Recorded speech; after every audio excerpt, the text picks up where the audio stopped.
नमस्कार। Breast cancer बहुत गंभीर बीमारी है और इसी वजह से एक महिला को अपना एक शरीर का अंग खोना पड़ता है।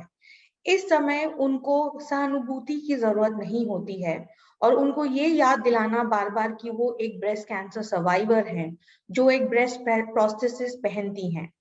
इस समय जिस चीज की जरूरत है वो है कि उनकी कंडीशन को समझे और हौसला अफजाई करे।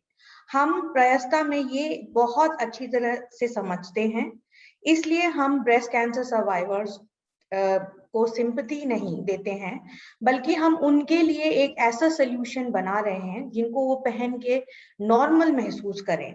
हमारा पर्सनलाइज्ड ब्रेस्ट प्रोस्थेसिस और इम्प्लांट यही जरूरत उनको उनकी जरूरत पूरी करेगी। इसलिए हम एक टेक्नोलॉजी डेवलप किए हैं जो ये ब्रेस्ट प्रोस्थेसिस और इम्प्लांट पर्सनलाइज बनाएंगे इन लोग के लिए। आज हमारे साथ मिसेस डेजी चंद्रेकर हैं, जो अपनी जर्नी के बारे में हमें बताएंगी। Welcome Daisy ji. Hello ma'am. Hello ma'am. Ma'am, आप अपने बारे में कुछ बताएं। Beyond your journey as a survivor, आप क्या हैं वो आप हमें बताएं। अप्रैल 2018 में मैं डायग्नोस हुई थी। उस टाइम पे मुझे ऐसा था कि मैंने एग्जामिन किया तो ब्रेस्ट में एक लम्प सा मिला मुझे। तो मैंने सोचा कि मैंने ऐसे लाइट ले लिया उसको। फिर गायनेकोलॉजिस्ट के पास गई तो उन्होंने मुझे मेमोग्राम वगैरह जो भी होता है उसका वो सब करने के लिए बोला। तो मुझे ब्रेस्ट कैंसर पता चला, लेकिन ठीक है, ब्रेस्ट कैंसर हो गया मुझे। फिर उसके बाद मैं जर्नी बहुत आसान ऐसा नहीं था, बहुत ही अलग टाइम था वो। क्या बताऊं उस टाइम के बारे में मैं आपको। एक्चुअली फिर मैं निकली उस टाइम से और अभी मैं बिल्कुल नॉर्मल लाइफ जीती हूँ। मेरी 2 बेटियां हैं, मेरे हस्बैंड हमेशा मेरे साथ होते हैं और मैं अपने घर में खुश हूँ, बहुत अच्छा। बिल्कुल नॉर्मल लाइफ है अभी मेरी प्रेजेंट। मैम, ये जान के बहुत अच्छा लगा कि आप एकदम नॉर्मली जी रही हैं अपनी लाइफ को। मैम, ये हमें बताएं, जब आपको पता चला कि आपको ब्रेस्ट कैंसर हुआ है, आपका मतलब उस समय आपका कैसा मैम आपको महसूस हुआ उस समय? ऑब्वियसली बहुत शॉकिंग था वो टाइम। समझ में नहीं आता था क्या किया जाए। अभी मतलब ऐसा होता है कि कैंसर मतलब हम ये समझते हैं कि बस सब कुछ एंड हो गया, कुछ लाइफ में बचा ही नहीं। हम तो ये सोचते, मूवीज में सुनते थे कैंसर के बारे में। हमारी फैमिली में कोई कैंसर पेशेंट नहीं, कभी सोचा भी नहीं था ऐसा कुछ होगा। और एकदम से कैंसर मीन समझिए कि बस हो गया, अब कुछ भी नहीं बचा है, ऐसा हमने सोचा था। फिर उसके बाद जब मैं अपने डॉक्टर से मिली, उसके बाद उन्होंने मुझे जब कहा कि आप आगे सर्वाइव कर सकते हैं, आप ठीक हो सकती हैं, उन्होंने एक मुझे होप दिया। उसके बाद मुझे समझ में आया कि हाँ, मैं आगे मतलब मैं रह सकती हूँ, अभी मेरी लाइफ है, मुझे एक चांस और दिया है भगवान ने, तो अभी मुझे अब जीना है। तो मैं बस डॉक्टर शबनम बशीर मेरे लिए तो भगवान के समान है वो। तो उसके बाद से मैंने बिल्कुल पॉजिटिव लिया सब कुछ और बस इससे लड़ने के लिए तैयार हो गई। मैम, आपकी उम्र क्या रही होगी उस समय? 42 ईयर्स की थी मैं। 2018 में डायग्नोज हुई थी मैं। Okay okay. So ma'am, very good to know कि आपका अभी आप कैंसर फ्री हैं। हार्मोन थेरेपी चल रहा है, 5 ईयर हार्मोन थेरेपी चलेगा। तो अभी नवंबर में 3 साल कंप्लीट हो जाएंगे मुझे ओके हार्मोन थेरेपी मेरा। ओके। सो मैम, इसका कोई साइड इफेक्ट होता है हार्मोन थेरेपी का? हाँ मैम, है तो साइड इफेक्ट, जॉइंट पेन्स वगैरह होते हैं कुछ कुछ, बट ओके मैम ठीक है। सबको कुछ न कुछ प्रॉब्लम होती है, तो जी। मैं इतना ही नहीं कर। ठीक है। हम बहुत अच्छा लगा कि आप सब चीज पॉजिटिवली ले रही हैं। एंड उम्मीद है आगे ये भी आप ऐसे पॉजिटिव ही रहेंगी। मैम, ये बताएं, जैसे मैं कभी कभी कैंसर सर्वाइवर से मिलती हूँ, स्पेशली ब्रेस्ट कैंसर सर्वाइवर से। हम प्रयासता में उन्हें ब्रेस्ट कैंसर वॉरियर बुलाते हैं, क्योंकि आप एक जर्नी से जीत के ही आई हैं। तो मैम, उनको ऐसा महसूस कराया गया था जब पहली दफे उनको डायग्नोस हुआ कि तुम्हारे ये पुराने कर्म हैं या पास्ट लाइफ का कोई बैड कर्मा रहा है, इसलिए इस लाइफ में ये हो रहा है। तो मैम आपको भी क्या ऐसा कोई रिएक्शन मिला किसी से, आपकी फैमिली और आपके फ्रेंड्स का कैसा रिएक्शन रहा आपके साथ मैम? नहीं मैम, मेरे घर में ऐसा कुछ नहीं रहा, सारे मेरे बहुत कोऑपरेटिव थे मेरे घर पे, बहुत अच्छे हैं। इवन मेरी फैमिली ने तो मुझे बहुत सपोर्ट किया था, कोई नेगेटिविटी नहीं है मेरे घर पे। इवन मैं खुद सोचती थी शायद मैंने कुछ गलत किया हो तो ऐसा मुझे हुआ क्या, बट उस टाइम पे भी सब मुझे बहुत सपोर्ट करते थे, कुछ भी ऐसा नहीं है अभी। ये सब, ये कोई मीन्स ये अच्छी बात नहीं है ऐसा सोचना, ऐसा सबने मुझे बहुत पॉजिटिव लिया, बहुत सपोर्ट किया सारे मेरे फ्रेंड्स, इवन मेरी फैमिली तो हमेशा मेरे साथ थी। मेरे हस्बैंड मेरे बगल में बिल्कुल खड़े रहते थे हमेशा, पूरे ट्रीटमेंट टाइम। मैं अपना ट्रीटमेंट क्या चल रहा है मैं नहीं जानती थी, वो जहां मुझे लेके जा रहे हैं जैसे मैं उनके पीछे पीछे चलती थी, मुझे पूरा विश्वास था उनके ऊपर, वो मेरे लिए जो करेंगे बेस्ट ही करेंगे। जी मैम, हमने उनसे लास्ट वीक बात किया था एंड हमने उनका इंटरव्यू भी लिया था as a caretaker, and we जी रियलाइज मैम कि बहुत ही सेंसिटिव है वो, and he is a very good man जिन्होंने आपका जी। पूरा साथ दिया है। एंड मैं जी तो यही कहूंगी मैम कि आप बहुत लकी हैं कि आपकी फैमिली और फ्रेंड्स आपके साथ रहे हैं, क्योंकि कुछ यस कुछ मैम। सर्वाइवर्स का मैंने सुना है कि बहुत ही जैसे एक ने मुझे कहा था कि ये टाइम पे उनको ये पता लग गया कि उनकी फैमिली और फ्रेंड्स कौन है।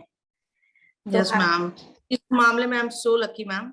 मेरी दोनों बेटियां, इवन मेरी जो बहन है, मेरी भाभियां, सब सारे मेरे साथ बहुत कोऑपरेटिव थी। सबने अपना घर छोड़ के मेरे साथ सब रहती थी।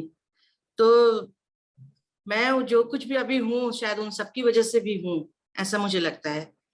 दैट्स वेरी नहीं गुड तो मैम। सो मैम ये आप कोई प्रोस्थेसिस पहनती हैं इस समय मैम? Yes ma'am. अच्छा, तो मैम ये बताएं आपने प्रोस्थेसिस क्यों चूज किया, आपने इम्प्लांट क्यों नहीं चूज किया?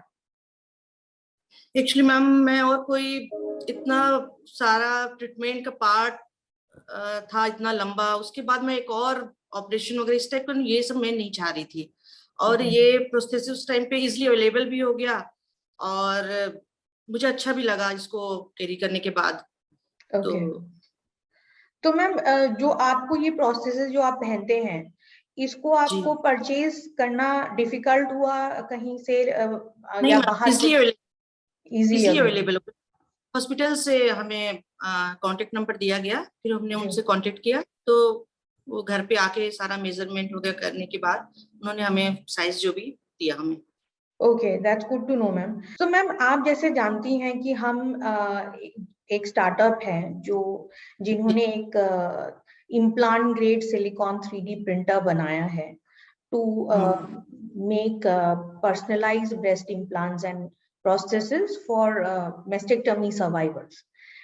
तो मैम हम्म आप जो आप ये हमें बता सकती हैं कि आपको लगता है कि पर्सनलाइजेशन जरूरी है?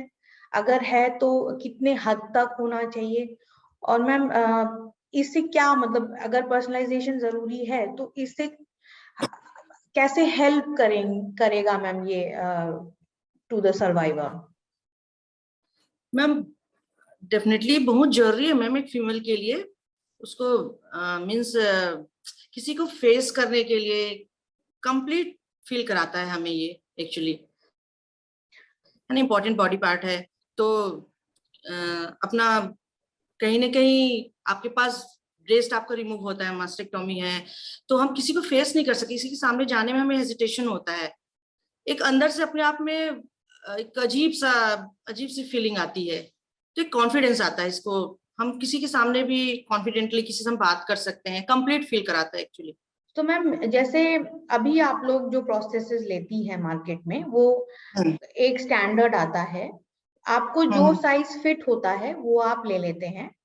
जी अभी मैम जो हम बना रहे हैं वो पर्सनलाइज्ड है, मतलब आपको ओके। आप ही का मिलेगा, आपको किसी हम्म और से एडजस्ट नहीं करना है, स्टैंडर्ड नहीं है मैम।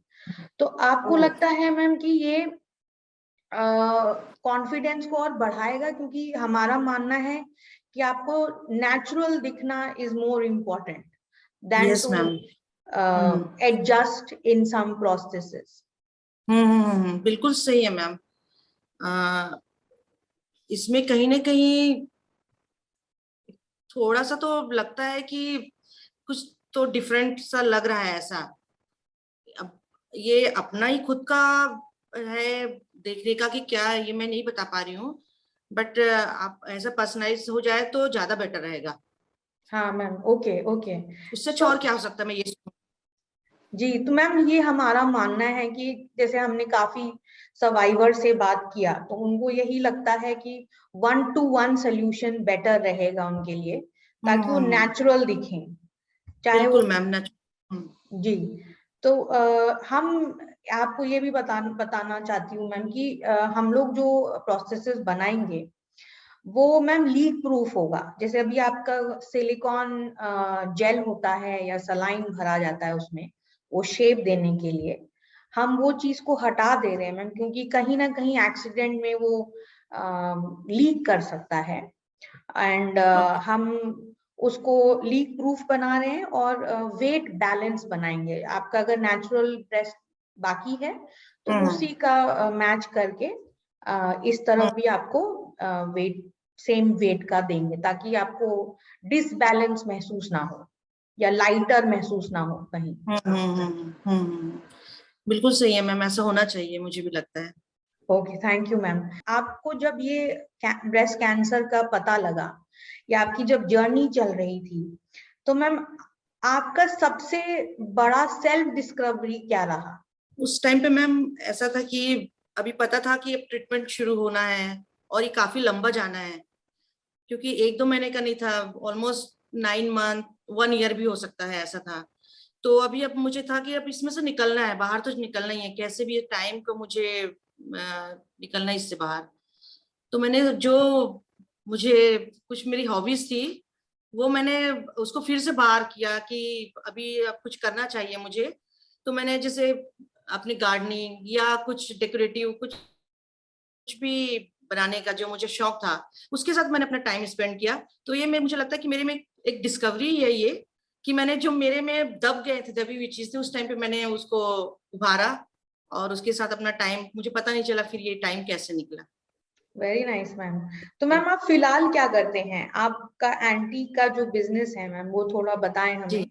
वो ऑनलाइन मेरा मेरा बिजनेस चल रहा है, जयपुर एंटी का, काफी फेमस है मेटालिक आइटम का, आपको पता होगा शायद, सारे अपने इंडिया में अब्रॉड में सब जगह उसके होते हैं। तो उस पे मैं ऑनलाइन बिजनेस स्टार्ट किया है। पहले एक्चुअली मैं अपना जो बनाया है उसको कर रही थी, लेकिन अभी अब मुझे थोड़ा सा कहीं की थोड़ा वीकनेस होता है, तो मैं इतना भी नहीं कर पा रही हूँ। तो ओके। इसलिए मैंने सोचा कि अपने आप को बिजी रखने के लिए इससे रिलेटेड कुछ इसी टाइप की चीजों में साथ जुड़ जाऊं। जी। तो फिर मैंने वो हमारे फ्रेंड है उनके साथ में जुड़ गई। Okay, very nice ma'am. Ma'am आप अपने दर्शकों के लिए और कुछ बोलना चाहेंगी इस समय? मैं ये कहना चाहूंगी सबको कि कैंसर कोई डरने का नहीं है, इससे किसी को डरना नहीं चाहिए, मुझे लगता है। मैं ठीक हो गई, कोई भी ठीक हो सकता है ना। और टाइम का रहता है कि अच्छा वक्त बुरा वक्त जैसे कहते हैं, तो एक बुरा वक्त है होता है, वो चला जाता है। बस थोड़ा पेशेंस रखना होता है, पॉजिटिव होना पड़ता है हमको। और सबसे बड़ी बात है अपने आप पे विश्वास रखना, बिलीव योरसेल्फ, है ना, सबसे बड़ी बात होती है मैम। और टाइम टू टाइम 40 एज होने के बाद मुझे लगता है फीमेल को रेगुलर चेकअप करवाते रहना चाहिए, जिससे हमें पता चले कि कुछ प्रॉब्लम तो नहीं हमारी बॉडी के अंदर।